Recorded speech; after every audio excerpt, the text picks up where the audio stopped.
What's good, everyone? Alex Trataros here with another Knicks episode of the Knicks, Jets, etc. podcast. So with me is always my buddy, my coach, the man with the plan, the guy who's ready for New York Knicks basketball, the guy who's ready to see John Wall go to the Philadelphia 76ers and Ben Simmons go to the Houston Rockets because he's been preaching this all day long. My guy, the one and only John Meleka. John, how are you doing today? I'm good, man. I'm good. Yeah, dude. Maury's got to go back to the ex-girlfriend, man. Sometimes you got to go back to the ex-girlfriend, and in order to move on, you just got to reconcile. You both have what each other need. Just take it and move on, man. I've been saying it. I've been saying it for years, dude. I've been saying it for years at this point. Jesus, that's just disgusting. I don't need to hear going back to ex-girlfriends. That's nasty. All right. I mean, Daryl Morey has to do it, dude. That's the only way the NBA can move on, and Ben Simmons can move on. He's not going to the West Coast, to the Sacramento Kings. But dude, you know what this means, right? This means that the NBA is back. Like if we're talking trades like this, I mean, the summer league is way in the past, dude. We're here. We're here. I mean, Knicks training camp, dude. We're here. Yeah, and speaking of we here, we got we got our boy, one of the top Knicks content creators. You know him out there as CP, the Fanchise, founder, CEO of Knicks Fan TV, my guy. CP, how you doing today, my man? Fellas, man, like John said, bro, we're 2 weeks away from training camp. Let's get it going. We got the band back together. I'm ready to go, man. First of all, happy to be on with you guys. Congratulations once again on the deal with Fanchise. That's a major, major accomplishment for you guys. And again, happy for that. And, you know, again, anything you need from me, just let me know, but I'm happy to be here tonight. We appreciate it, man. Well, some people know you as CP the Fanchise. Some people know you from the games, and some people just know you as the Max Kellerman Slayer. Kellerman Slayer, man. Yeah, that's a fact. Unbelievable ride, man, for sure. We're gonna get into that later, but you know, let's dive into these Knicks topics because we got a full docket today that we got to get into. We want to make sure we cover everything. So let's start off with the news that was reported by Empire Sports Media. Our guy, Alder Almo. Luka Vildoza will be coming back to the New York Knicks this Thursday. We reevaluated from his foot injury. Guys, CP, I'll start with you. What do you think about that, man? Well, you know, it was reported over the summer that he was leaving summer league due to the foot injury. It was unfortunate for him because, you know, a lot of us, we wanted to see him play and you know, see him get acclimated with the team and the speed of the NBA and so on because, you know, his Olympic performance was just not good. Shot 31% from the field overall. I think about 7 points, 3 dimes, 17% from three. So it was pretty abysmal performance. Then he came over to Vegas. I had a chance to ask him, you know, what he was bringing to the Knicks. And he said, well, you know, my defense isn't too good. So I was like, all right. Yeah. Bad answer. Don't tell me that, bro. So the poor kid was like a deer in the headlights. So like, oh, man, I done scared this kid now. So, you know, didn't play so well in the summer league and went home, unfortunately. So he's going to have a chance to redeem himself in training camp. But I think overall, it'll come down. They have one roster spot left for the 15-man roster. And yes, they did invite Bacon on a non-guaranteed deal. I just think at the end of the day, they invested the money in Vildoza. They paid $750,000 to buy him out of his team, gave him the partially guaranteed deal. I believe it was a 4-year, $13.6 million deal, partially guaranteed. I think they'll see that through a little bit, you know, and I think he'll make the team. He'll be on the bottom of the depth chart. He'll have to be watching, but I think that'll serve him well. Get used to the speed of the game, practice with some of these dogs on the team, you know, go up against McBride in practice and IQ and Rose and Kemba and get used to playing against these dogs, man. And then we'll see what happens as the years go by and see what type of contributions he can make to the team. But I think he'll end up making it still. Reading my mind, I was about to ask you that question. So, John, do you think Luka will make the team as well? What are your thoughts on Luka right now? Yeah, I mean, I agree with CP that the Knicks have substantial financial investment into him right now, and it wouldn't make sense to cut him and then sign whoever is left in the market just to fill up that roster spot. It really doesn't make too much financial or I mean, am I allowed to say it? Am I allowed to say that we have a competent, you know, front office? I don't think that a competent front office would, you know, maneuver that way. And so, yeah, I think Vildoza is going to stay. And what I mean, think about it. Think about from the time that we signed him to where we are right now, right? He didn't play any games, but from the time we signed him, people were like, oh yeah, this guy's going to start. This guy, Yes. you know what I'm saying? Yes, bro. He's gonna be like 25 just minutes like, off yo, the bench. relax. Yeah. Relax. And then like all of a sudden, like it started moving a little bit, right? And then it went to Pablo, and Alex still wasn't liking that. Alex was like, "This guy can't even be Pablo, guys. What's everyone talking about?" And now we're here, like, all right. Hopefully, he just makes the last roster spot. You know what I mean? So yeah, I think he can make the last roster spot. Facts. Oh man, that was quite a wave. As soon as we signed him, everyone's like, "This is our starting point guard of the future." I'm like, wow, sheesh. We Knicks fans, man, this tells you how thirsty we are for a point guard. Oh, really dude, tells you. Starving out here, bro. We're starving. Those Hive got activated immediately and then took a quick fall from grace, man. It was worse than the Frank Hive. Oh man, let's not say that word. Oh man, let's Frank Hive. Let's chill. Shout out to Moke. He just put out an article for Basketball News, and my God, that thing got a lot of action. I don't know if you guys saw it. I saw that, but come on, it was a good article. Man. Come on, Moke, man. I mean, for him to say that, the whole Frank situation is an indictment on the Knicks player developments, I don't see it, man. If that was the case, he hasn't even garnered any interest from the 29 other teams in the league are not even interested in his player development. But it's the Knicks' fault. It's the Knicks' fault for drafting him. But for the lack of player development, the player has to be good too. No, that's a fact. Player has to be good. Player has to show up. He did mention he had that one line where he said, it's also on Frank, but that was very quickly, very quickly mentioned. So let's not go into that guy's name. Wait, do you guys think he's going to end up somewhere?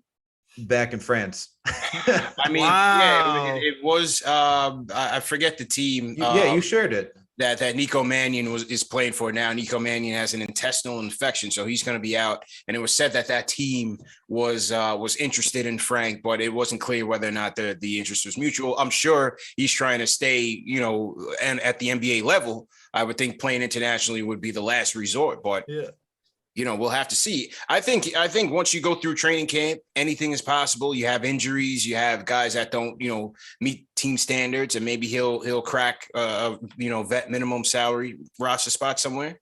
But right now it's quiet. It's quiet for the French Prince, man. You might have to go, his New York Fashion Week. You might have to, oh my God. You might have to get into modeling next, man. That's my guy. I'm still Frank Hyde. I hope he ends up in San Antonio or Toronto or something. I think it could actually develop there. I don't know. I still got a soft spot. I got a soft spot. I don't know. Yeah, we all have a soft spot, man. Look, we all have a soft spot. We all wish our players could look. I thought Ron Baker was going to be the starting point guard at some point. Shout out to Ron Baker, retired for the world. I saw him play in Westchester. And I was like, wow. And I remember the first game I saw him, he dropped like 13 points, had 10 assists, had 9 boards. I was like, this is the guy. I was he sold me. He's going to be cooking for the New York Knicks. Nope. Ron Baker, the shot maker, man. We got the wrong Wichita State players, but those were the old Knicks. Those are the old Knicks. That's a fact. Those are the old Knicks. Now, as John said, we have a competent front office, which gives me goosebumps to even say.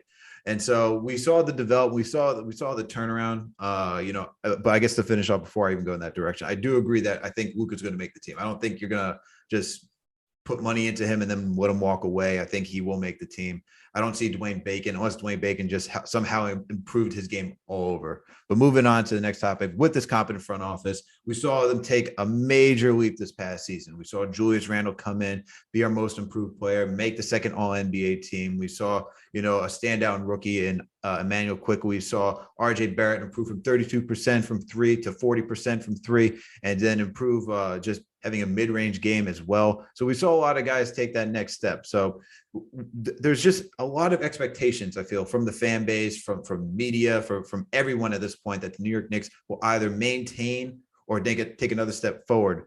So there's a few questions I got. We should just run through right here and see if I'm going to start off with you first, since you are our guest. Since we have so many expectations, man, like, what do you think? Who do you think takes the biggest leap next season? Do you think it's going to be RJ? Do you think it's going to be Quickly? Do you think we'll get a surprise from Mitch? Who do you got? You can give it me 1, 2. Give me one of your options. I think he's going to be RJ, man. I still think he's going to be RJ. Drew Hanlon, once again, he was asked on on Twitter what they were working on. And again, it's RJ off the dribble. So he's trying to add that layer to his game. And he took a big leap. He went from 14 to 17 points per game. As you said, 32% from 3 to 40. 75% from the free throw line. The kid wants to be great, man. The greatness is in him. And I'm not one of those people that gets, cuckoo for Cocoa Puffs over the highlights. I'll post the highlights to trigger people and trigger reactions and trigger all the overreactions. I'll just sit back and laugh. But sure, it's cerebral with RJ, man. He wants to be great and he puts the work in. And I just feel like the improvement that he made from rookie year to sophomore year, I think it's going to continue. Playing with more competent players, adding Fournier and Kemba to that lineup, I think is going to help in RJ's development in terms of the spacing and just facilitating, that those two guys are going to bring to the offense and opening things up. Quickly, I think he'll take a step, but I still think he needs to work on that intermediate part of his game. You know what I'm saying? And I just don't think it's as fluid yet. But with Quickly, I think I will put him second because I feel like in his second year, it'll slow down for him. He'll get used to what teams are trying to do to him and, work from there. So I think the game will slow down for him and he'll play a lot better and with a full slate with Rose, Burks in that lineup. I like that second unit lineup. So I think Quickly will be there. I think Obi will again improve, but the minutes will be so restricted for him. I don't think you're not going to see summer league Obi because he's not going to be getting 30 minutes a night. He's going to be getting something in the teens, but I still think he'll mature and play a lot better. So those would be my top three. I think Mitch will also, if healthy, take a step up just by playing with competent point guards, whether it's Rose or Kemba starting off the bench, getting him involved in the Gotham lobs and things of that nature and his impact on the defensive end. I think Mitch will also be there, but if I had to rank it, I'm going RJ, Quickly, Obi, Mitch. Okay. For Quickly though, I know I was on your show and I said 15 mid-range jumpers all throughout last season, which is just insanity. That's the craziest number. Only 15 mid-range jumpers throughout an entire season. I don't know how that's even possible. But do you see him we saw him in summer league improve? He tightened up his handle. We saw some playmaking. Do you think we're going to see a little bit more him be the combo guard at this point? I know he was more of an off-ball shooter last season. But do you think we're going to see that with him, with D Rose in the backcourt? What do you think? I still see D Rose dominating the ball, just being that guy. You know what I mean? Just being the veteran that he is. I still think that the second unit is going to run through him, but that won't be a bad thing for Quickly. Having Quickly play off ball was a strength of ours last year with Rose facilitating. Then you add Burks. Who's also a capable playmaker and facilitator as well. So I think you put Quickly at what he does best, which is shooting the ball. Shooting the ball off catch and shoots. Now again, once the defense starts to adjust and starts to run him off that 3-point line, where will he go from there? That's where I want to see the evolution of Quickly. We did see some playmaking prowess in the summer league. Him and Obi seem to have some good chemistry there. Can that carry over into the season where he's facilitating as, on the secondary break as a secondary ball handler in some pick and roll actions? And then again, how many mid-range jumpers will he improve there? Will he improve in his rim attempts where it's just floater or bust? Can he augment that a little bit and add some versatility inside the 3-point arc? That's left to be seen. I agree with that. And I think what I want to see out of Emmanuel Quickly too is his layup package. I know we saw some highlights of him working on his handle and being able to take it to the rack in these open gyms and in these practices. Cause he only, he finished in the 37th percentile amongst guards when it came to finishing around the rim, and only finished 56% of his shots. And that was on, what was it? That was on an abysmal 22 out of 39 attempts around the rim. So we need to see that bump up to the hundreds. So I would like to see that out Quickly. I think that's where it comes for me.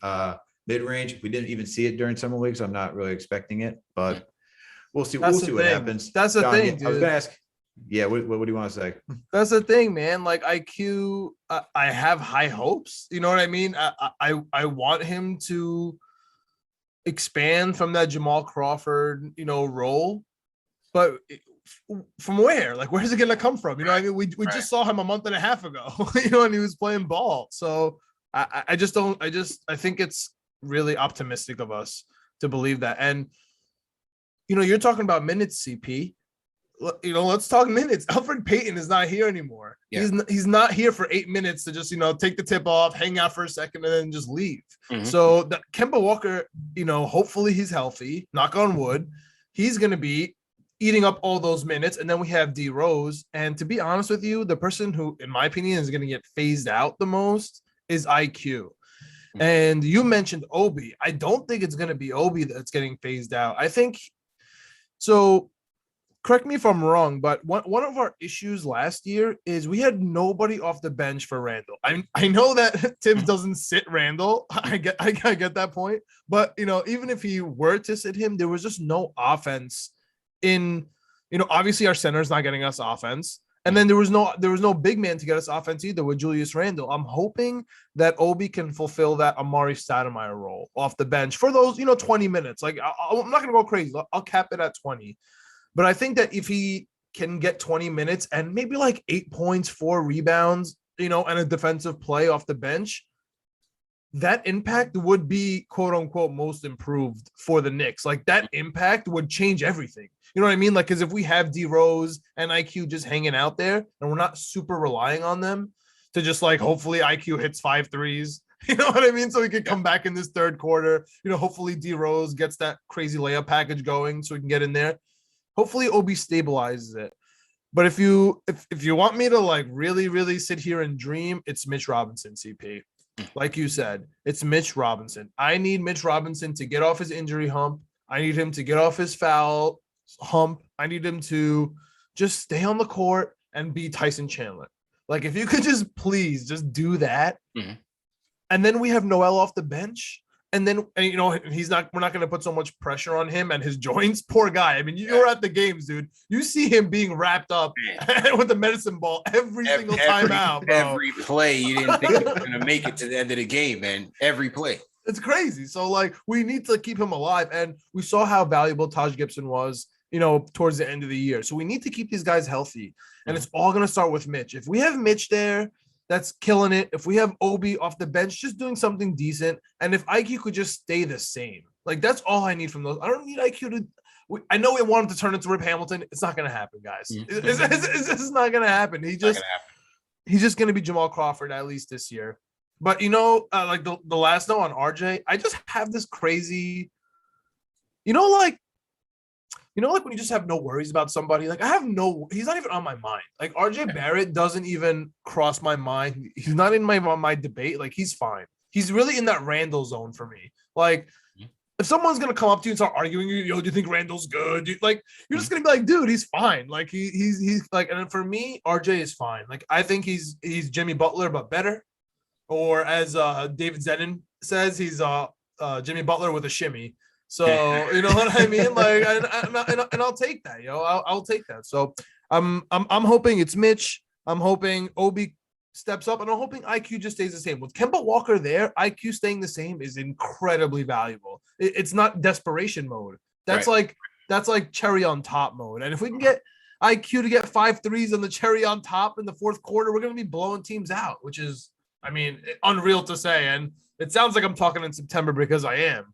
Talking about blowing teams out, but that's what it looks like on paper. So then, John, just to wrap it up, who do you think you think Mitch is the one who takes the biggest leap forward this season, or? Yeah, just by simply being on the court, Mitch gets that. You know what I mean? And I think not only is he going to be on the court, I think he's going to be like an impact player. I think he's going to have a Noel type season from last year, but it's going to be Mitch. Like I really, truly hope that. And I'm putting all my marbles into that because I do think he's going to get the extension before the first game of the season. Okay. And I agree with CP on who takes the biggest leap forward, because like as we had in our season awards pod last week, I had RJ Barrett as winning the most improved on this team. I think he just is that type of guy who's just going to come out here. He has that determination to get better, that determination for greatness, as CP mentioned. I just don't see how he's going to allow to be anything less at this point, and he has so much more to add to his game, and I only see him putting in the work and the effort, whatever it will take, whatever it takes. It's like the Avengers say, and that's, I feel like what RJ is. So I expect him to come out there and just rocking. I expect IQ to be the one that comes out next and starts to impress.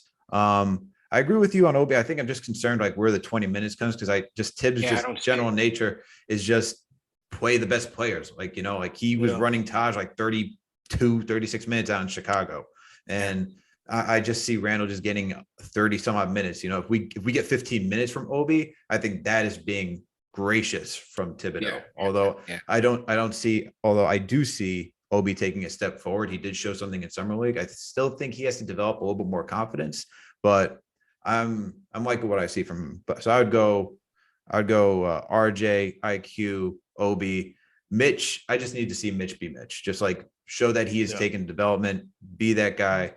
As you said, John, last episode, the guy who needs to be most improved is Mitchell Robinson. So it's the only way the Knicks move forward. It's the only way the Knicks move forward is if Mitch Robinson is there, because if we still have this big question mark, especially with this contract, like whether we extend him or not, it's going to be an issue. Like Mitch Robinson is really a huge X factor for the Knicks this year. Big time. The biggest X factor. You think he gets the extension, CP? We were talking about that on Sunday's show. I don't know if him and his new representation do that. I don't, does the question is, does he gamble knowing the injury history? Does he gamble on a good season with better players and take it into the off season, test the market, or does he take the team friendly deal? If I were him, I would take the team friendly deal because again, you just don't know if he can get through 82 games. Just the way he's built, I just don't think he is. He's only making 1.6 million this year. I think he should take it. I think he should take it. I would have to figure it would be in a number around, Jared Allen's getting about 20. I think Mitch would get somewhere between, say, 13 or 15. I think he can hit that number. And if I were him, I would take it, man. And I think that's the perfect number for him. I think that's what he should be aiming for. Didn't the Post say it was somewhere around like 44 million that the Knicks were looking to offer him? Yeah. I'm pretty sure that was the number. So if I'm Mitch, I'm taking 44 because we also discussed the Nerlens Noel contract. So we already saw what happens when you just pass up money like that. So take the best offer sometimes and just show that you can get better. And I feel like this front office would be the front office to modify a contract that they wouldn't necessarily walk it. Like, I feel like they'd honor it to a certain degree if you show that you're worth it because they like to maintain the relationships. I feel like that's something that they would do. It wouldn't be the first time a team has modified a contract. We're not talking about Scottie Pippen, Chicago Bulls, where you're just stuck on a small term deal. So I could see the Knicks doing something like that. Scottie deserved the deal. That's the difference, man. That's a fact. That's another story. Facts, bro. That's another story. But we got another big guy on the team, Julius Randle, as everyone's been mentioning. We already know he's going to be the MVP of this team. We already know he's going to rock all the way through this season. He's probably going to play all 80 some odd games just because that's how he's built. He's built like a tank. But who's going to be the next guy? Alex? Knock on wood, bro.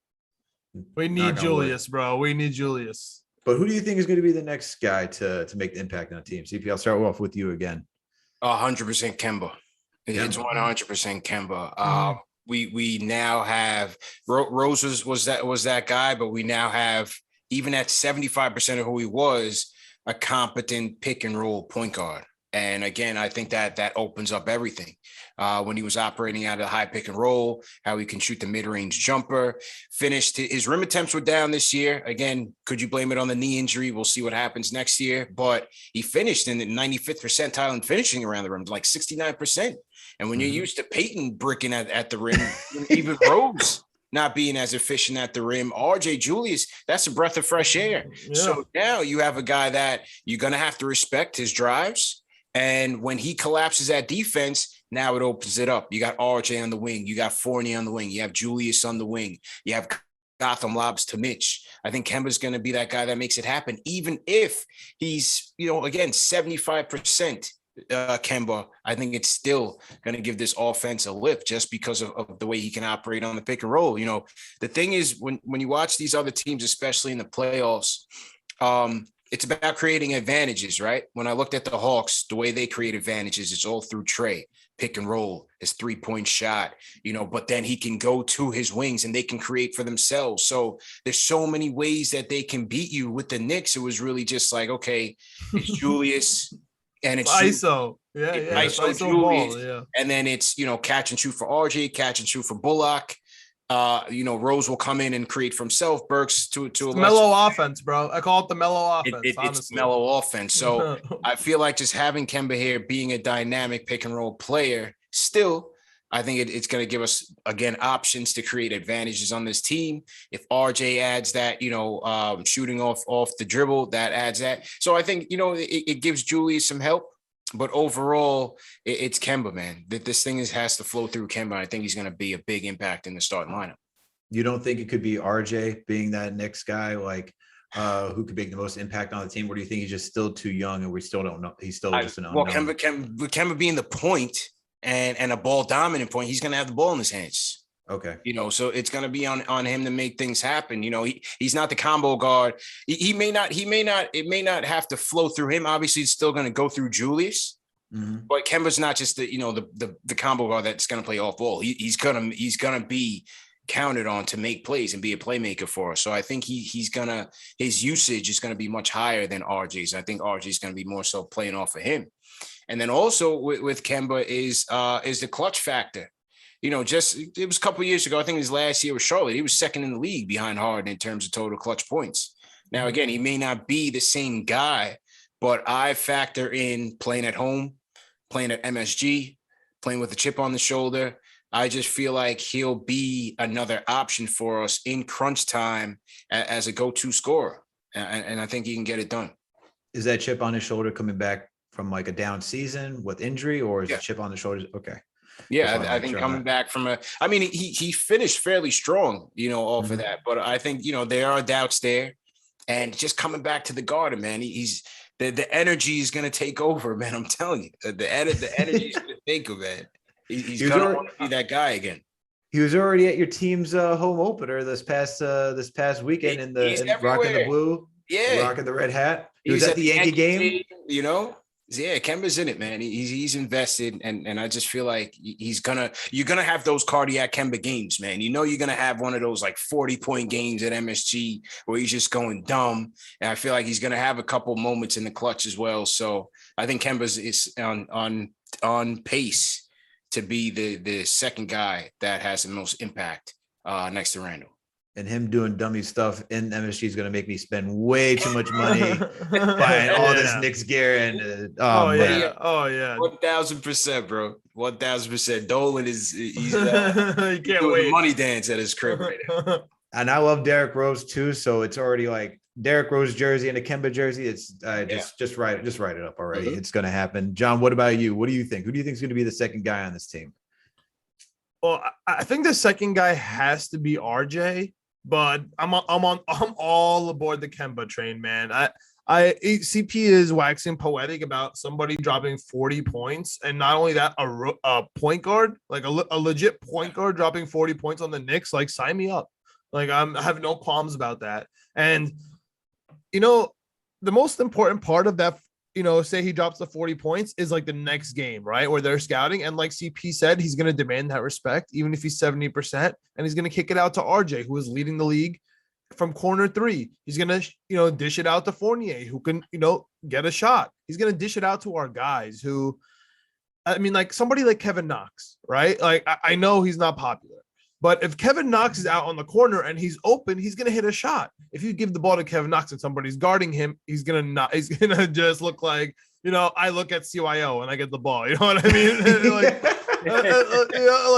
And that's okay, right? This is not his game. Like, he needs to be open off, a collapse and a kick out, or someone needs to screen for him, and just is what it is. And I think that Kemba opens up that game. You ever watch League Pass after a Knicks game? Right, like a West Coast game that usually ends up being the Warriors or something. So I know it's not really fair, but you're just like watching them. You're like, oh my goodness, like how is this even the same game? Like, how is this the same? Like, how is this both NBA basketball?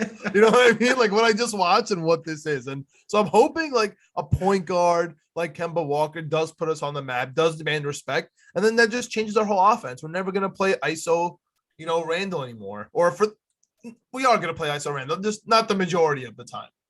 Yeah, I That's agree right. with that.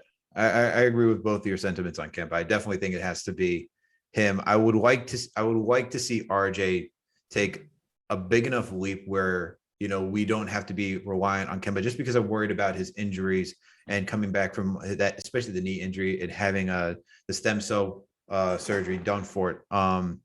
Dude, Bartolo Colon's all about that stem cell and that elbow. Oh my God. I think Kobe had the knee stem cell as well. So hopefully, yeah.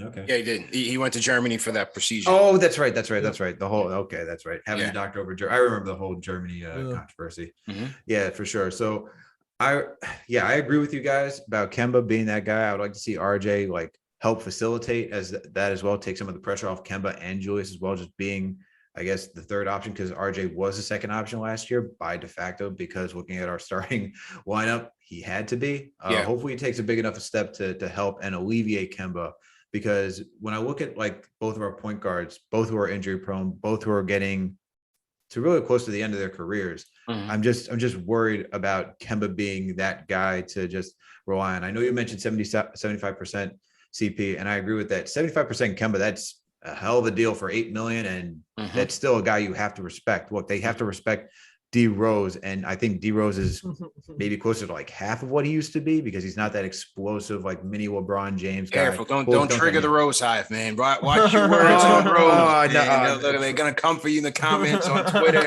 Trust me, man. It's okay. I've been having to fend them off since a trade, bro. Trust. Even when you pay him compliments, they find the smallest thing and like, oh my goodness, you don't know D Rose, man. You know the Rose Hive. Not to cut you off and go on a tangent. The Rose Hive, they'll sit there and watch, you know, his MVP highlights, and then come back and tell you how wrong you are about him. You know, in this present day, that's how they roll, man. That's classic. CP's been through the ringer. Oh yeah, I can see it. You can see it. The man's tired of all the Rose Hive just attacking him left and right. With the Frank Hive, with the Vildoza Hive. It's tough. I totally feel, because he likes these guys, right? And anything he says now about them, people start freaking out. Now he has to defend them. But now his point is all, you know, is all gone, because now he's like, he ends up not defending. He's like, yo, I just said we need a starting point guard. He's fine. Like, I get you, man. I get you. We all go through it. We all go through it, dude. It's all good. It's all good. We all know it's all for the love and fun of the game, right? And I'm a D Rose fan too. I got the shorts. I always bought his sneakers, so I'm a big D Rose fan too. Used to hoop in those things 4 times a week all the time. So please don't attack me. It's a friendly plea. But no, I agree. So like, getting back to what I was saying, like with both those guards, just like injury prone, that's why I hope for RJ. But I agree with both of you guys that I think it's going to be Kemba.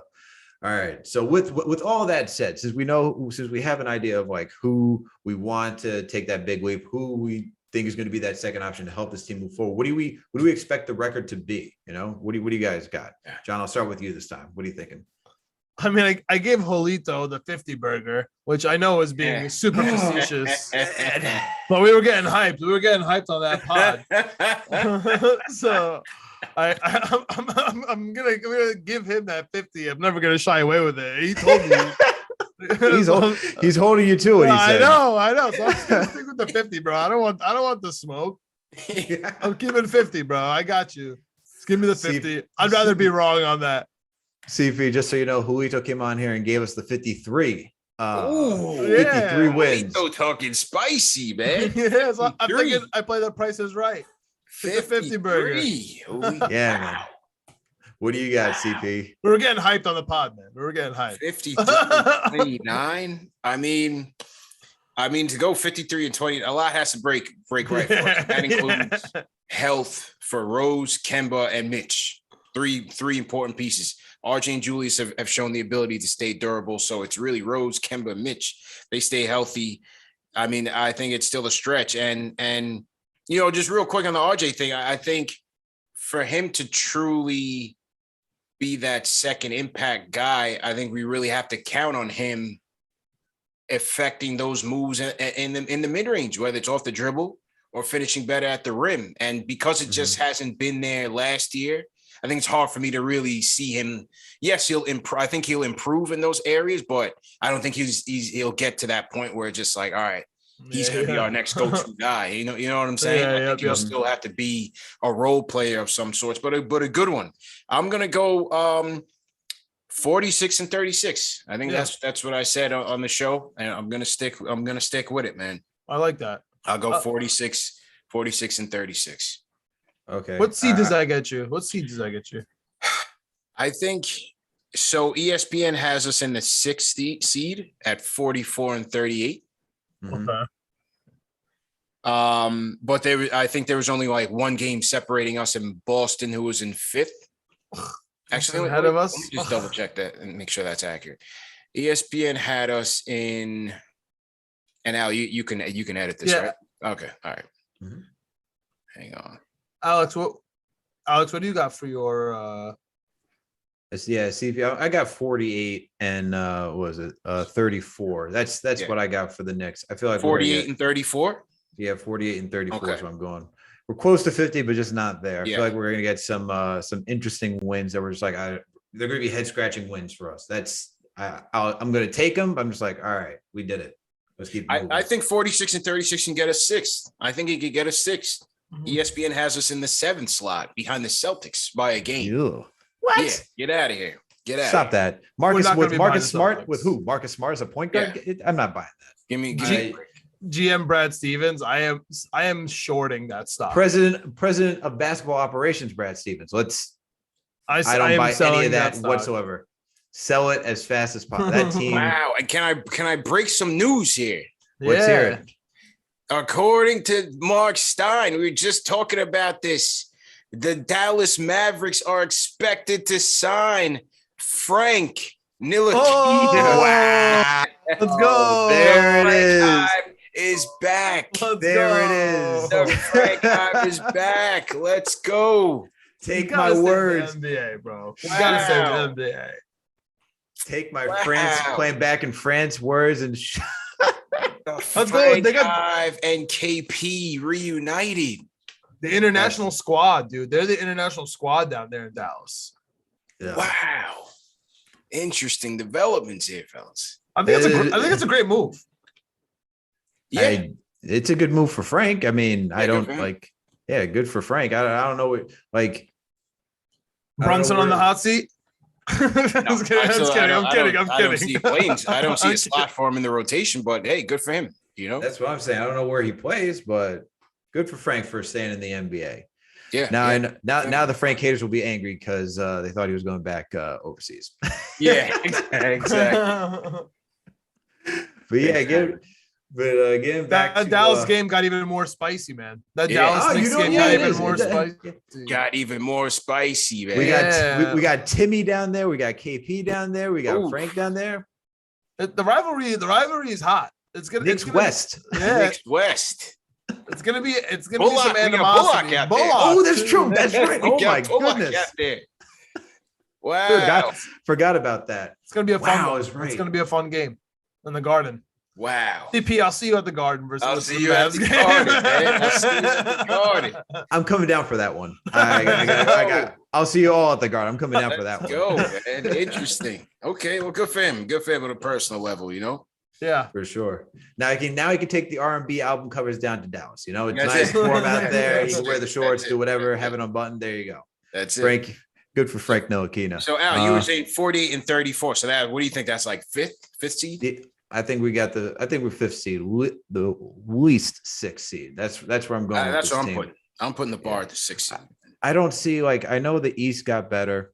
And that's where I'm counting for. I think we could, if the East didn't make the amount of moves that it did, I could see us getting back to the 4th. But because Miami got Kyle Lowry and added those guys down there, I see them being better too, especially with better point guard play. And You Depot. got to have it. Yeah. I'm not worried about Depot. I'm not Oh worried about wow! Some Give me- Depot give me- slander. Give me Depot hasn't been healthy for 2 years. I'll That's a believe when I fact. see it. I'll believe when I see it. Oh, all right. We gotta respect Old the takes Bucks. exposed. Oh, tag me right now. Tag it right now when this thing comes out. You can clip it, put it out there. I don't got care. you. Thank you. Yeah, you gotta respect the Bucks. We gotta respect the not even rivals, just the team over the bridge. You gotta respect Miami. You gotta respect who else we got in there. Hawks. I got to put the Hawks up there. Full season with McMillan. All things considered, health. I got to put the Hawks up there as a top 4. Yeah. We care about 4. Philly. I really don't care about Philly, bro. Show up. I really don't care about Philly. I don't even if it's John Wall there, like John Wall and Embiid. It's nice. It's fun. Tobias Harris, like they're gonna win games, but like, am I scared of them? Are you really putting the John Wall thing in the air, man? Well, he's been preaching it, CP. He's been preaching. This has been happening for a minute. I've been saying this for months. Like, there's no. They want first round picks. They want second round picks, and they need a contract. The only team that has that. I mean, there is Sacramento. But they're not going to trade their guys. That's already stale. And they could do it in Golden State, but that's stale as well. It has to be Houston. It just has to be. The only gripe is that they're upset with each other. They're just gonna have to man up and make a deal, for business. Like I don't know. That's. I think Houston's gonna be nice, dude. I think Ben Simmons, Houston would be nice. I really think that would be nice. I think he'd be good for them. Yeah, I think he'd be good for them for sure. But I'm not scared of Philly regardless. I'm just not scared of them. I don't know. I don't know what it is about them. You talk about not being healthy. Like, even if Embiid is healthy, he's gonna at least one of those games. He's gonna dribble off his foot. Yeah, like, I don't know. Factor in some Embiid injury time. I just don't. Yeah, I don't know. I think Philly. They may be 4th or 5th. Honestly, I put them under the Hawks at least. I put them under the Hawks. Okay, so let's put them 5. Just out of respect, and we'll put us 6. But I'm really happy. Yeah, we can't put Philly 6 and us 5. I feel like that's no disrespectful. Yeah. So I'm putting Nets, Bucks, Hawks. Got to respect Miami. I think their defense is going to be ferocious once again on the Spoelstra with the addition of PJ Tucker, Lowry. I think they're going to be filthy again, especially defensively. Health is another thing with them, but I'll put Philly after them, and then I'll put us.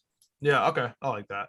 Yeah, but I don't see Boston whatsoever. You can't sell me on Marcus Smart. No. You can't sell me. That's tough. They're trying to. You can't sell me on that. No, you can't sell. I'm not going. We just saw what happened when we have a point guard that is not an effective shooter. So I just am not going to buy that. No. And I don't see Peyton Pritchard just coming out here being all whimsical on the court either. No. So then I would leave that with like the Celtics, Wizards, Pacers, Bulls. Yeah, those teams are the teams that make up the play-in. Watch out for the Pacers. Watch out for the Pacers. I did say that too, man. I really love the Pacers, dude. They have the Rick Carlisle now running the show. Like, everything you think about Dallas, that's Indiana now. You know what I mean? Like, because he's been there forever. So he is Dallas. So I'm actually curious about what even is going to transpire over there with Frank and everything, whatever. But I digress. Sticking with Indiana, first of all, my most improved player of the actual NBA is Karis LeVert. I think he's going to come off that cancer scare that, was miraculously found through a trade, and like amazing story. He's going to come back. He's going to kill it. Him and Sabonis, even if Miles Turner hangs out there. I mean, they have a legitimate squad out there. And to be honest, I am more worried about them than Philly 8 out of 10 times. You know what I mean? And I think that they're going to kill the Bulls. I think they're way better than I know the Bulls are fun and sexy. Indiana's way better than them. And honestly, like, if you gun to my head, Indiana has a better squad than the Knicks. Like, gun to my head. Like, if I'm just looking at it, like, you have like dominant players, you know what I mean? And they just mix together. Like, I know one by one, I'll take the Knicks. All right. Like, Randall versus Sabonis, I'll take Randall. You know what I mean? I'm not really Miles Turner or Mitch. I kind of want Mitch, like, one by one, but just like the cohesion of them. Like, they're gonna be a squad, dude. Like, I'm slightly nervous about playing the Pacers, to be honest. I think again, Sabonis beast mode. You gotta respect Turner. Brogdon at full strength with LeVert. I like that. TJ Warren. I like the Duarte. I think Duarte's going to come in and pay dividends for them right away. You got McConnell off the bench. I still like our bench better. Pacers are going to be tough though. And like you said, with Carlisle, I think you got to respect them. And I've been saying the Pacers could be up there in that top 7 this year with Carlisle and a healthy roster for sure. A competent coach and a healthy roster. It's my league pass team of the year, actually. Yeah, for sure. It's a good league pass team. I mean, that is a good league pass team for sure. They're fun. They're going to be a true like all-oriented team basketball team, which will be in the same sphere as the Knicks. But I'm going to have to go with the Knicks just because You know, I like TJ Warren. I think TJ Warren is going to be a good player. I like Karis LeVert. We still haven't seen Karis LeVert play a full season with any team that he's been on yet. So you have to you have to factor in his injury proneness. You know, Domantas Sabonis is probably the most consistent guy you get on that team. And then Miles Turner. They give me 04 Pistons vibes. Ooh, what? Wow. They just give me the vibes. Like, obviously not that great. Like, they don't have Chauncey Billups, they don't have Rip Hamilton, but they just give me those vibes. Like, there's nobody that's special, but they're cohesive. They have a legitimate coach. Do you think they can defend that way? Sabonis ain't defending nobody. I mean, like, it took them a little bit of time to develop, right? The Pistons, they didn't just show up in 04 and become, you know, that team. It took them what, like 2-3 years. I really do think they're on that path. I don't know, like something about this Pacers team like scares me, and something about the Bulls is completely laughable to me. Like, you know what I mean? Like, so like that juxtaposition, like, I don't know, in my brain, like everyone's scared the Bulls. I'm like, who's gonna play defense? They're gonna Bulls have no bench. They have zero bench. No bench and no defense besides Patrick Williams. Like, it's literally one player. So I don't know. I'm excited for Knicks Pacers games, and it's just funny, dude. We're Knicks Pacers, Knicks Heat. You know what I mean? Just the old school Knicks rivalries are so back, and we're actually good. Yeah, we're actually good, guys. Like, the Garden was rocking last time we were there. So I'm just really excited about, you know, the Eastern Conference powerhouse. We're no longer the joke. Remember? Oh, Eastern Conference. LeBron, Eastern Conference. And now the Western Conference is a joke. It's just a little bit top heavy, and that's it. And now look at the East. True, man. He's stepping it up. I'm just shocked that you said Pacers on the trajectory of an 04 Pistons. I'm dude, really sitting over here just confused. They just I'm not saying they are the 04. They just like that's like, if you ask them what their game plan is, like that's what they have on their board. Like, literally, like they just like they have the coach, they have the players that like fit that role. Like, nobody's a superstar. They just kind of play in the middle of the court, kind of like the two-man.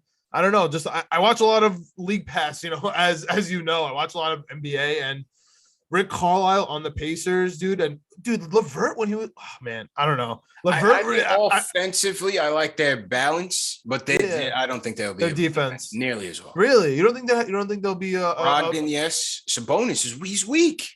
He's weak. Miles Turner can play D. Well, I mean, Miles Turner can back him up for sure, but Sabonis ain't guarding nobody. Yeah, LeVert can play D. LeVert. That's what I'm saying. And then we got the Warren. That's it. How's Warren's defense? You got Tayshaun Prince on that team, man. I know. Tayshaun was that guy. Yeah. The whole starting five defend.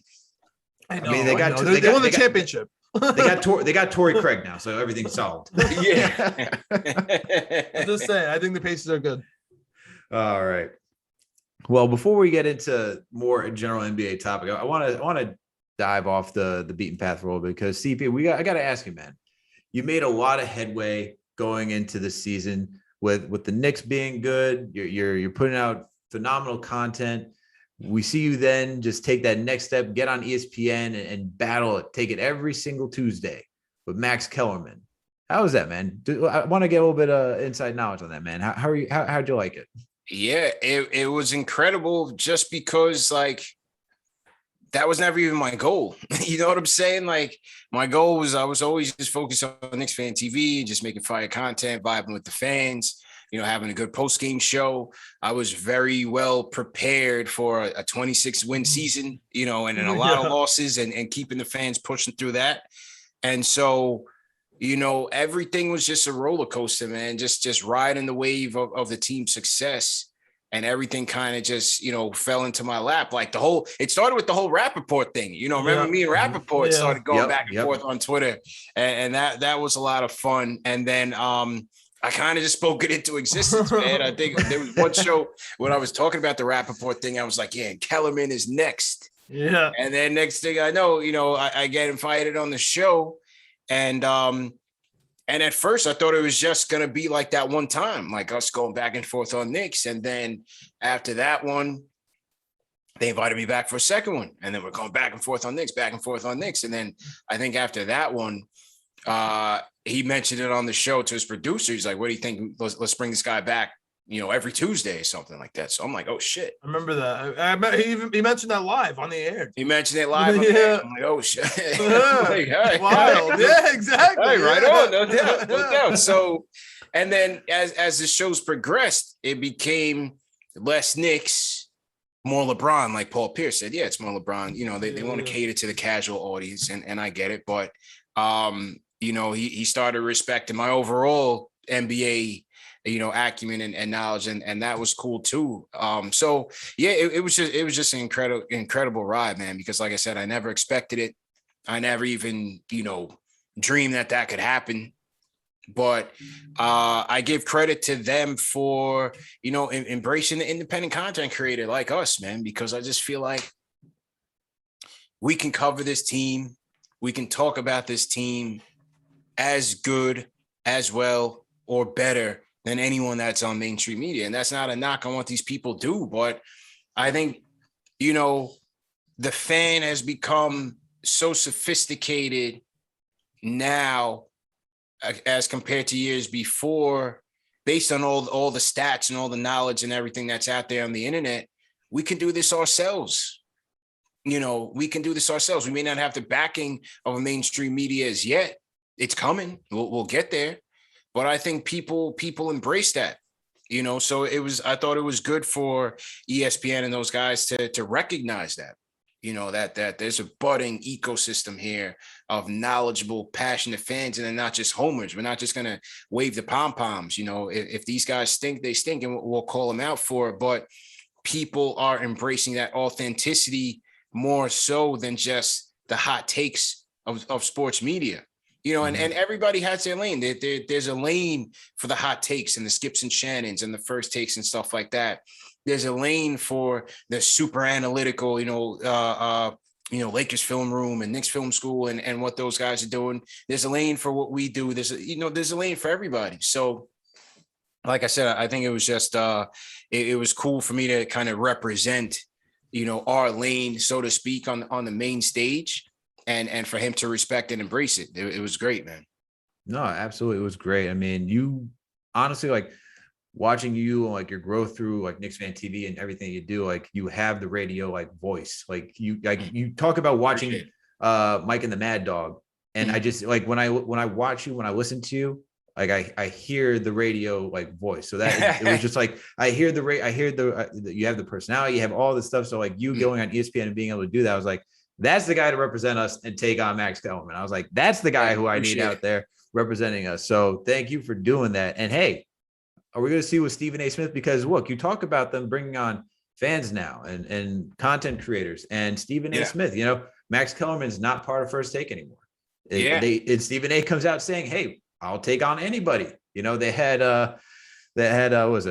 Michael Irvin out there who was I don't know what he was on before. He was that man was ready to go, screaming at the top of his lungs on everything. Ready to go. He was ready to rip out Stephen A's head. Stephen A was like, yo, this guy, you relax. Relax. Hey, he's a Miami guy. I'll just leave it at that. He's a Miami guy. Man. You take what you want with that. I'll just put it out there. You know what I'm saying? I just put it out there. And he's a Dallas Cowboy. Yeah, he's a Dallas in the 90s. You know what I'm saying? So a lot of fun. But hey, you're talking about ESPN like giving the opportunities to us, it's to the fans, to everybody to get on there. So who knows? Maybe we'll see you with Stephen A, man. Maybe we'll see you out there. Never know, man. Yeah, you've been preaching that. You've been preaching that you had to go. You have a bone to pick with him too. So I had a hit list. I had my hit list. It was crossing them off one by one. Stephen A's next, man. I had my hit list for sure. That is really cool though. Like especially the Kellerman stuff. So I think Alex put it perfectly. You were great to represent quote unquote us, right? Us, like, I would say like, Alex and I, and, us who like, I guess we're close and we're friends on a personal level, but also like as just Knicks fans, as Knicks media, like you represented us and we were not worried for 1 second, like, oh no, like CP might do something dumb or might say something stupid or, might like go overboard or, might like, you might get frustrated because like, hey man, there was like, fun Knicks talks, but then you had like those technical difficulties where, I know it, it was a joke, Max Kellerman, it's his show, dude, and it's ESPN, and he's gonna, tear you down, and he's gonna make you look like a little boy, right? And that must have been super frustrating, from your side. So, how'd you handle that? Because you have to be super professional, man. This is your first, this is your first time at ESPN. What are you gonna say? No, dude, stop. Like how do you handle that? Got to keep it professional, man. And you realize that, like, they're trying to haze you and trying to, take shots and whatnot. There were people that took it way more personally than me. Trust to believe. When I was going through the notifications, I was like, whoa, I can't retweet that. You know what I'm saying? I'm trying to get back on next week, but I hear you though. I hear you. So it was you take it in stride, man. This is ESPN. This is a worldwide leader in sports. I've been doing this thing for 3 years, and I'm on ESPN Radio. I'm on ESPN Plus, and again, being able to share it on the channel. So you just take it in stride and take it in all good fun. And I've spoken to Max, offline about the whole situation. So we had a laugh about that. And I just be myself. I'm not the rah guy that's gonna drop an F-bomb every few sentences. Particularly, again, there's a lane for that, and those people that lane, that's good for them. But I don't really enjoy that. I've taken pride in trying to make the show as open to all audiences. I want the father and son to listen to it like how me and my dad will listen to sports radio on the car rides home and stuff like that. So, I just try to be myself, and I'm not that outlandish rah guy, and just let the chips fall where they may, bro. I love that, dude. And you've been paving the way for us and for Knicks media. And I mean, dude, like I'm watching you at the Knicks games, right? Like I'm at the Knicks games, and so are you, and you're working, during the game, but especially after the game. Like you turn from CP to Knicks Fan TV. Like as soon as the game's over, right? Like you have your hat on, tie, like it was mask season. So you were just like incognito, you had your cameras going, trying to find the action, right? I mean, I know what words, right? You're gonna say it was amazing, it was unbelievable, game 2, all that stuff, but like how does it feel to just be that guy, right, at Madison Square Garden, that random people are just coming up to you like, yo, CP, what up? And you're like, oh, dude, what's up? Like, I don't like, oh, dude, CP, I called you yesterday, like, what's good? Like how does that feel? How do you navigate that? Like, what's that go? It's only been 3 years, you know what I'm saying? It's not like you're 10 years in the game, you know what I'm saying? It feels good, man. I can't lie, because you put a lot of work into it. It's a lot of blood, sweat, and tears, a lot of grind, and a lot of, again, we did this through a 17-win season. It was a lot of losses, man. There was a lot of nights when I was like, bro, I don't even feel tired. Like I was telling you how there'd be Sundays where the Giants would take an L at 1 o'clock, Knicks would take an L at 7 o'clock, and you just like, yo, man, I'm done. I have no energy, but. It's a normal 10 years for me, dude. I'm a Jet. you know very well. You know very well. That's every Sunday is like that. you know very well. But then again, then you meet those people at the games, and they talk about how much the show means to them, how much it's getting them through. You get those DMs from the people that talk about, especially during the pandemic, man. I had several people say, I was depressed, I was going through this, I was going through that. So it means a lot, man. It's very rewarding, and you realize that what we do is, it's more than just talk Knicks. It's more than just talk Knicks, man. It's about building community. And people really coming together, especially in times like, I barely watch the news now because it's all negative and it's all, people trying to divide. But this platform is something that we can use to unite people. And this, and in the internet age, we got people from Israel calling in, Japan, Jamaica, Barbados, Canada, all over the world. They're tuning in. So it's just incredible. But I got to give credit, because when I say, I told JLs this a long time ago, and I was like, bro, you never know who's watching, so you just never know who's watching. So you always want to just make sure your presentation's always up to speed and just keep grinding. 100%. And it was Chuck D. One day, perfect example. One day I woke up on Twitter and it's just Chuck D like, yo, I just subscribed to Knicks Fan TV. Everybody do it. I'm like, oh, shit. Like, why?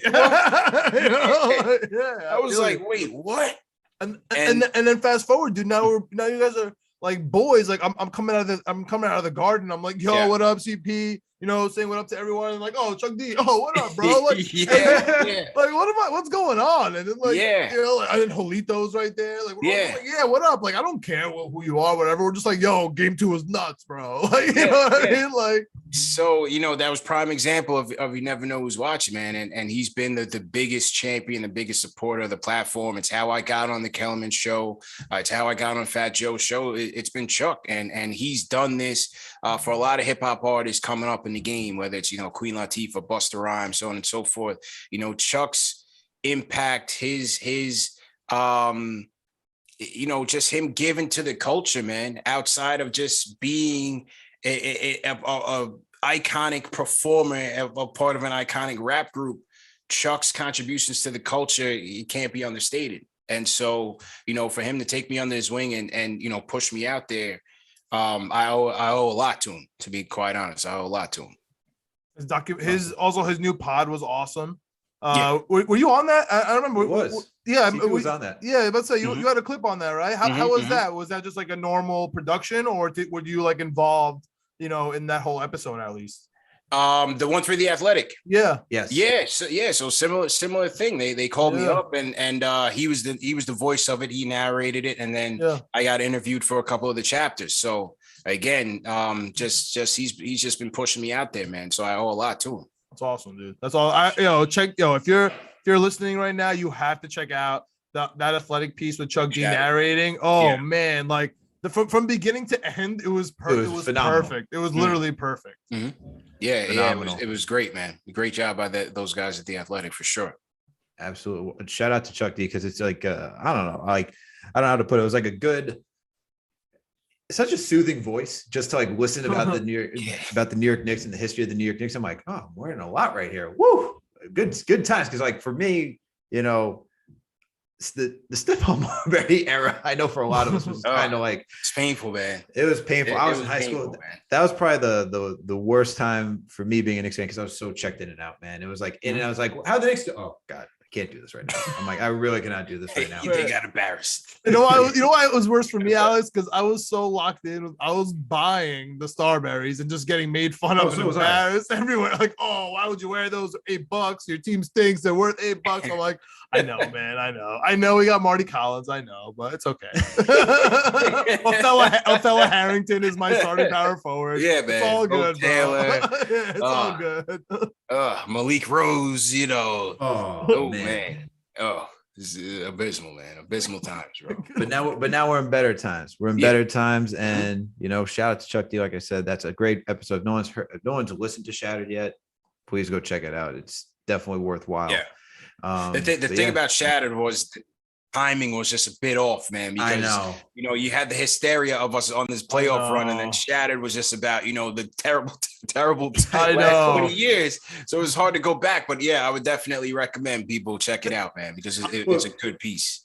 I love history. And you need to know the history. Like if you're a Knicks fan and you didn't live it if you're an upcoming Knicks fan, if you're young and you don't know what's happening, you need to know the history. You have to understand why this season was like so spectacular. You know, 2012, 2013 with Mel was another awesome season. 52 wins, winning the Atlantic, you know, making it out of just the first round for the first time and got like 10 years, like 10, 12 years. Like that was a miraculous moment. It was fun, but there was nothing.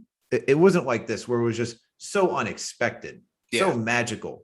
For a guy who was hated in New York to just turn it around and lead this team to a 4 seed with a new head coach, even though he's not new in the NBA, it's just unreal story. So it's a perfect time. Right now is really the perfect time. I agree to listen to it. And just the last thing, because we're talking about Chuck D, we're talking about Knicks Fan TV. I'm gonna make my official request, CP. I need, because I also like check out CP's interviews with, you know, former Knicks players, and like your Ron Harper. Your Derek Harper interview was one of my favorite interviews. I tell you that every time I see you. It's literally my favorite interview. Yeah, one of mine too, man. It's literally my favorite. But yo, I know Chuck D's close, and I know this guy I'm about to say is always at Knicks games. Mhm. I need you to get Q-Tip on the pod, man. He's one of my favorite artists ever. I know he's coming around. I know Yeah. he's smelling around. I Yeah. need the Q-Tip interview. He's literally like Tribe, regular Q-Tip. Like that's my jam right there. So yeah. Stay tuned, man. Yeah, all right, cool. All I can say, Let's man. It's in the go. works. Let's go. I like that. I like it. Yeah. To stay tuned. That's how you know you got to get hyped. Let's Get go. hyped. Let's go. All right. So let's end on this. Let's end on some general NBA stuff because, as I said at the beginning of the pod, we had a couple reports from Shams today. Let's start off with the easy one. Let's start off with Aaron Gordon signing a 4-year, $92 million contract extension. Yeah. Wow. I think that just says you can't get players out in Denver. That's how I read it. And once you trade for somebody, bro, you're stuck. Jamal Adams, Yeah. So you spent too much. You got to Leonard Williams. You know what I mean? You spend too much. You got to pay him. That's it. True, but I'm going to throw it up for both of you guys. CP, I'll start off with you. Is Aaron Gordon the missing piece for this team to be a championship roster? No, I think they're stuck. I think they're going to be stuck in no man's land, especially playing in the West. Even if Jamal Murray comes back, I don't see them. They're not going to be better than the Lakers. I don't see them better than the Clippers, the Jazz, or the Suns. So right now, I got Denver hovering around 5th. We'll see where the Mavs end up. Another year with Luka Doncic. I just don't see it, man. I just don't see it. I put the healthy Laker team in the top 3. Utah, I think is a better team, top to bottom, offensively. And one thing about the Denver's defensively, I just don't see them playing championship caliber defense with the guys they have on their roster. Gordon is a nice versatile defender. I think they need more. I don't think MPJ is going to end up being a great defender. Offensively, he's taking another leap. See what happens when Murray comes back. Add in Gordon, but I just don't see them. On both sides of the ball. I don't think they'll be a championship caliber team. I agree with that. I mean, this past season they were letting other teams just run up the score. So I agree with that 100%. What about you, John? Do you think that Gordon's the missing piece? No, I almost feel like that's a rhetorical question. Like, yeah, I don't know what I'm saying. Like, yeah, he's obviously not the missing piece. But yeah, I agree with you guys. You guys have Denver's one of my favorite teams to watch. I know you're writing for them a little bit, Alex. Like you were watching their games pretty closely. They're fun to watch. Will Barton, they miss him. They're gonna be nicer when he comes back. But are they going to be top 4 in the West? No. Are they going to have a fun playoff series though? Hell yeah. I think that's why. Don't count them out. I think they're going to be very fun. Go ahead. No. I think people are going to be sleeping, and once the playoffs come, I think Denver's going to start shocking some people again. But I don't think they're a championship team. But I think they're going to catch some teams sleeping as they normally do. Yeah, it's just defensively, man. Defensively is where I need to see them take the next jump and really show that they can stop people. If MPJ is on a superstar track, I think it'll push them a little bit closer. But I don't, the Aaron Gordon stuff doesn't move me at all. I think it was an overpay, but it was a cost of doing business. It was a necessary evil for them. You may see him get packaged up and traded eventually to keep the Joker happy. Maybe him and Murray get traded for somebody, who knows. But again, he gives him a versatile defender, a decent wing offensively. He just hasn't really been that guy since he came into the league. But the contract's around like the 45th highest paid in the league. For Aaron Gordon, a guy that averaged 10 points for you. He can go off. He can go off if Joker stretches it. It's just like the Joker plateau. Like, at what point does the Joker plateau? Like, is he gonna start getting 30, 30, 30? Like, what I'm saying? At some point, he's gonna start regressing, right? Like, hey man, he's losing weight. He's losing weight too, man. The Joker losing weight. He's about to be in the best shape of his life. I want to see what happens, man. Yeah, Joker's losing weight, man. But I was happy to see him win the MVP because I thought it was well deserved for him. For sure. He's a point center. You don't even see a point center in the league. That's just wild. Mm-hmm. Dude was literally holding it down for that team during the playoffs. So I'm happy to see him win it. I think Denver will be a fun team as always. I think they'll shock some people. I think if they could make See, the thing with me with Utah is I feel like Utah always comes short. So I'm not really, they're a good regular season team. I think it's always the playoffs with them. And like, I like Quinn Snyder as a head coach too. I just think when it gets to the playoffs, something just starts to like not mesh. Something just starts to fall apart. And I think that's where a team like Denver can come in and say, all right, we got our guys, especially if they got Jamal Murray back. Yeah. I think because Jamal Murray was getting back on his bubble swag once before his injury, once the season was starting to get like what 3/4 of the way through the season, that's where he started to get back into it. But other news, I forgot the fact that Kawhi Leonard's probably not going to play. Is that all year? That's what I'm saying. Yeah, I don't think the Clippers are whack. Yeah, I got to put the Clippers down. Man. So you don't trust Paul George? Not by himself. Even though I liked how he played and silenced the critics over the playoffs. He was strong, but I just felt like the Clippers were riding a momentum. You know, I just felt like they were riding the energy. I don't think they can sustain that over 82 game season without Kawhi Leonard. Yeah, it's going to be tough. Him missing what he partially tore his ACL. Yeah. So he's not going to be coming back anytime soon. I don't see it. And talk about teams being stuck, bro. Talk about teams being stuck. He got paid too. No, he owns the Clippers, bro. He owns them. He's like, I'm not gonna play, and you're gonna pay me, and you're not gonna call me. Like, okay, what's happening over there? It's ridiculous, yo. Oh my god. That is just what we want to talk about. The course of the course of doing business. That's the course of doing business. You bring in Kawhi Leonard, you're like, I can't let this guy go. Cannot let this guy go. It's wild. But in other news, we also got John Wall and the Rockets, who they had discussions today to mutually part ways. The 5-time All-Star is now looking for a new home. However, there's not going to be a buyout of that $92 million contract, which includes a $47.4 million 2022-2023 player option. Nice. So who is taking this contract? I laugh, but we see Russell Westbrook get moved. I feel like there's an opportunity for this man to get moved. CP, I'll start with you. What are you thinking? Oh man, I mean, right now I gotta go with John in terms of the Sixers, man. It has to.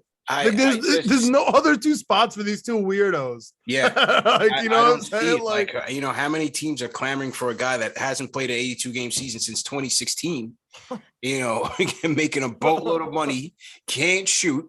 You know, hasn't been able to shoot his whole career, and again, you're gonna have to put some draft picks on top of that. So I don't see it, man. I don't see a team out there that's gonna be clamoring for this guy. Remove hasn't played since 2016, and if you just said hasn't played like a full season, you're talking about both players who can't shoot. Yeah, do the same. Well, for a second, because for a second I was like, "Who's he talking about?" I was about to say, at least with Simmons, you know he's first team all defense, right? Right. You know, there's one thing where he's elite at right now. Right now with John Wall, I mean, what are you really beating down his door for to bring to your team that you say you need? You can't even stay on the court. Yeah, and the problem with players like John Wall is his number one asset was his speed. Yeah. So if he loses a step, that's it. You know what I mean? Like Allen Iverson on Memphis, right? Like, he was fun, but like he's just slower. So like he wasn't even Denver AI anymore. It was just, you know, it's fun to watch. You can have some plays, but you're gonna pay that guy almost 50 mil. No. Oh my goodness, dude. Oh my goodness. No chance. Not unless you're tacking on, you know, a couple unprotected firsts on there. You have to. And Houston has them, dude. Houston has a million picks. Yeah. You know. But yeah, I think Philly would be the most intriguing. You know, I don't see any of the contenders clamoring for him. And what rebuilding team who's in the same position as Houston would want him again, unless you're giving them a mega incentive to take him on. I just don't see the fit outside of Philly, where it's just right now Ben Simmons is holding him up at gunpoint. Yeah, and I agree with both of you. And I think at this point, if you're Daryl Morey, you lost your chance. You should have went for James Harden. You should have threw Tyrese Maxey in to get James Harden last season. You failed on that. Just go back to the well. Just ask these guys, say, hey, Ben Simmons, we got to move him, because if Ben's not going to start training camp, you're already behind the 8 ball. What are you doing at that point? If you don't have Ben Simmons out there, I don't even I Philly's not even a top 5 team. Then we can switch with them and say Embiid, sure, forget respect. Like Embiid's not going to play a full season, never has, won't happen anytime soon. At that point, it puts Philly in it could put them in a spiral to be a play-in team after being in a top 4. Ooh, talk about hot takes. Good. These guys have Philly in the play-in. Good. Hey, you never know, man. Never know. Good. You can clip that, and you can clip my Depot take, right? I'm gonna send that over to Claudia. Oh man. All right, last thing, and then we can get out of here. Do you think players are done with this testing free agency? And I say this because as Knicks fans, people were saying, "What's wait for the 2022 free agency class?" And I look at the 22 free agency class, with Steph, you had Kawhi, you had all these names, and everyone signed up. Everyone took contract extensions. Is that just going to be the new way of the NBA? Are players just going to ask for trades, get their guaranteed money, and ask for a trade if they don't like it? Because as of right now, that's kind of what it looks like. Kevin Durant also signed up too. That's what I'm expecting. What do you guys think?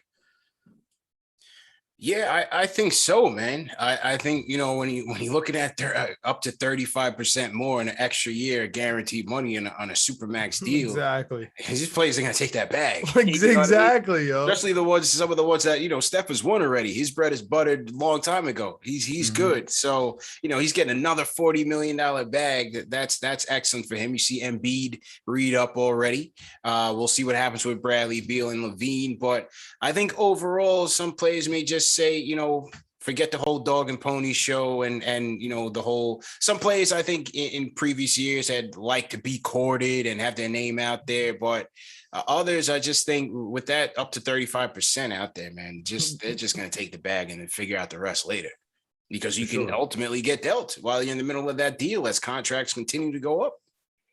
For sure. I mean, look, even Jimmy Butler took a contract extension as well. So that's where it's like, I don't know. What do you got?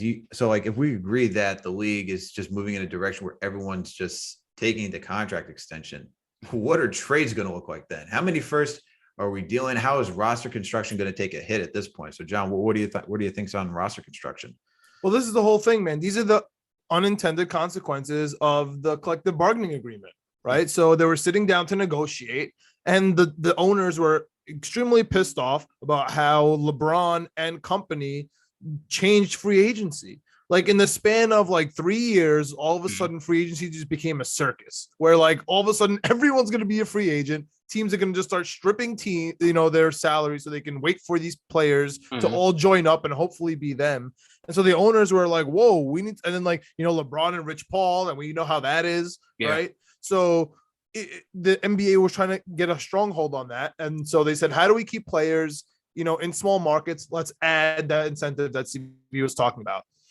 And what's funny? I'm talking with my brother, right? Who's a huge Knicks fan. He's been interacting with CP and all the Knicks media for years and years. He's the one that got me on to the Knicks. We were talking about before Kemba came. We're just talking about Luka, just casually, right? He likes the Knicks. We need a point guard. He hates Dallas. What's going on? He's wearing Melo shirts. What's going on with Luka? Should we wait for him? The first thought out of our head simultaneously was, if this guy doesn't take the extension, I don't want this player because he's actually an idiot. This guy is actually an idiot. Yeah. So if he doesn't take that deal, says no, I'm not gonna take that. I want to go to the Knicks instead. Dude, you're a moron. I actually don't want you. I don't trust you. I really don't. I don't trust you. Judgment. I really don't trust your judgment. So the unintended consequence is, one, the players will take that deal and they will stay, but they're gonna stronghold you and they're going to force their way to do the trade, like Alex said. And the other unintended consequence that is starting to peek its ugly head, but it's going to start becoming more apparent, is draft picks are just becoming so worthless. You want 7 first-round picks so I can get KD, otherwise I'm never going to be able to get another star player again. Okay, take them, enjoy, and I'll protect them. And who cares if you have my first pick if I have, these guys that you're giving me? And that used to be like the NBA 2K way to go about it. But because of the, these consequences where you just eliminated free agency for premier players, now free agency is really middle tier. It's really like the NFL. Boy. It's like the NFL. Like you'll never see like a real player going, to the NFL free agency. They lock them up. And once they're basically done with them, they're like, all right, go ahead, man. Test the market. You see what's up. So I think that's really what it's going to be for the NBA, going like 10 years from now. I really think free agency is not going to be a real thing. You're not going to be like, yo, I can't wait for free agency next year. I don't think that's going to be a real thing. Okay. CP, what are your thoughts? Yeah, I mean, if you look at the history, right, you go back like 10 years. I mean, outside of LeBron, KD, and maybe Kawhi Leonard, I mean, there really haven't been those like, tidal wave free agency signings for year after year. You know what I mean? A lot of guys just stay with their team and then end up getting dealt. Yeah. Jimmy Butler was a sign and trade to the Heat from the Timberwolves. Clay stayed with the Warriors. I'm just trying to think of like these top all-star guys. A lot of the top tier guys really don't just jump ship after free agency. Donovan Mitchell, I'm sure he doesn't want to stay in Utah, bro. Right. You know what I mean? Embiid signed his deal. Lucas signed his deal because you can get your bag, get your security, as they should. It's a players' league, and I always advocate for these guys to do what's best for them because, once they get a catastrophic knee injury, they're out of here. Football is worse, but, basketball is a similar situation. So I just think that the path, as John was saying, is going to be trade. It's going to be trade. So I think that's why the Knicks did what they did in terms of running it back. They maxed out the cap with team-friendly deals, 2+1s with 4 and 8s, a 3+1, and all the +1s are full team options. So there's no partial guarantees there. Yep. So now you have tradable contracts. You're building your team for stability, for continuity, and to compete at the same time.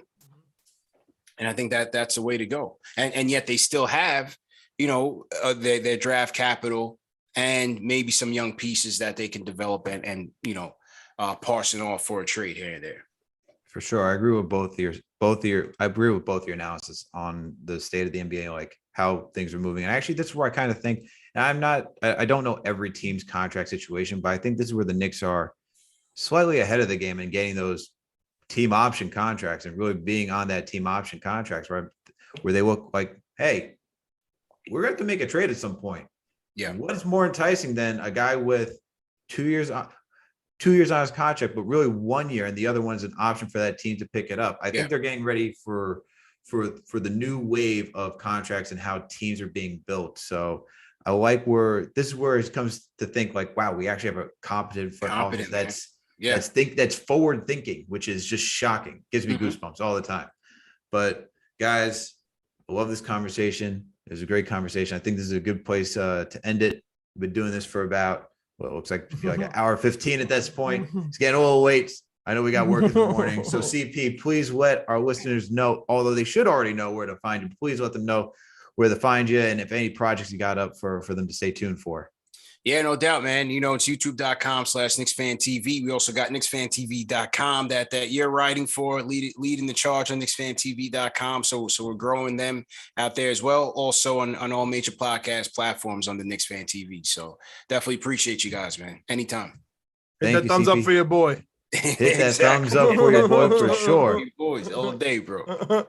CP, thank you for coming on. Always appreciate it. Always enjoy chopping it up with you. Yep. And for our listeners out there, you know what you got to do. We're on YouTube now, so you got to hit that like button, hit the subscribe button, hit that notification bell, because you got to get all these new episodes when they drop. On top of that, if you listen to us on Apple Podcasts, please make sure to give us a 5-star review and to leave a comment. It's the right thing to do. And if you don't listen to us on Apple Podcasts, it's okay. We're on Spotify, Google Play, Amazon, Alexa, Stitcher, you name it, we're already there. Last and certainly not least, please make sure to follow us on all social media platforms. We're on Twitter, Instagram, Facebook, and TikTok. And last but certainly not least, we have a Madden 2022 giveaway. All right. The MVP edition can be played on either platform. All right. Back and forth, PS4, PS5, Xbox One, Xbox Series X. We got both copies. Please make sure to subscribe to the YouTube channel. Follow us on one of our social media platforms. Take screenshots of both. Email us at knicksjets@gmail.com. Tell us which platform you have so that way we can give you the copy and you'll be entered in for that giveaway. All right. But we'll catch you later, everyone. Stay tuned this week for another Jets episode of the Knicks Jets Etc. podcast. Let's go Knicks.